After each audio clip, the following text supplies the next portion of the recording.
سلام، به یکی از ویدیوهای دیگر خوش آمدید. دوستان، در قدم اول میخوام بگم که این فیلم بر اساس واقعیت ساخته شده. در فیلمی که داستانی یک زن جوان افغان رو روایت میکنه که شوهر بیمار داره و تنها مانده است. ولی یک عجیب میشود آخر فیلم و عاشق یک طالب یا مجاهد میشود. در قدم نخست میبینیم این زن جوان از شوهرش مراقبت میکند که شوهرش دراز خوابیده و حتی نمیتوند حرف زند. و متاسفانه همه دار و ندارشان را از دست دادند. و حتی همه اعضای فامیل از آنها دوری می کند.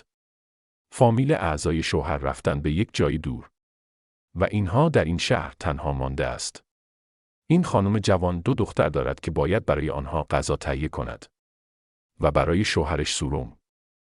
عزیزان، ناگفته نمانه این فیلم یکی از امید بخشترین فیلم در روزهای تاریک و ناامیدی می باشه و نشون میده که یک زن چقدر میتونه قوی باشه. که متاسفانه در بین این همه بدبختی ها جنگ همزمان جریان دارد. و این زن جوان در حالی که از شوهرش مراقبت می کند جنگ شروع می شود. و این زن جوان مجبور می شود شوهرش را ترک کند و فرار کند تا اینکه خود را برساند به جای امن و مخفی شوند. زمانی که طالبان وارد میشه دستور میدن همه جا را تلاشی کنه و چیزی پیدا کنه که خوشبختانه چیزی پیدا نمیکنه تا اینکه یکی از اینها بعد کلی تلاش یک چیزی خاصی پیدا میکنه. و به اون یکی میگه اونجا یک زن هم هست. بعد یک چند ثانیه سکوت دوباره همه جا را میگردن و همه جا را به هم میریزند. مگر اینکه از دست این شوهر بیمار انگشتر و همه دار و ندارشان را میبرند.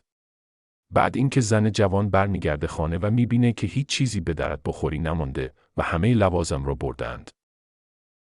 دوباره همه جای خانه رو درست و منظم میکنه که روز بعد متاسفانه یکی از طالبها دوباره برمیگرده و زن جوان که استرس میگیره و نمیدونه چه کار کنه فقط یک چاقو از زیر بالش برمیداره و به پشت سرش میگیره.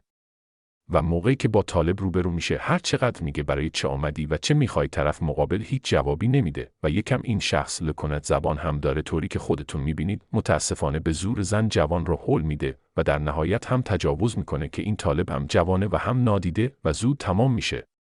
زن جوان سوال میکنه بار اولته. اون سر تکون میده و میگه آره. زن جوان بسیار ناامید میشه، زانویی غم بغل میکنه و در همونجا گریه میکنه.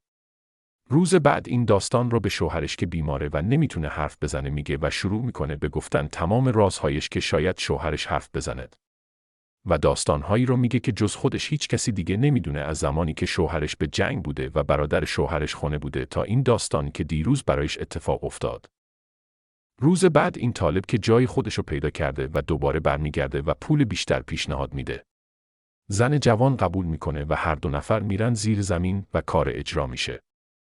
در همین حال بعدی اتمام کار، زن جوان طبق معمول برمیگرده پیش شوهرش و میگه که اون طالب جوان دوباره آمده بود.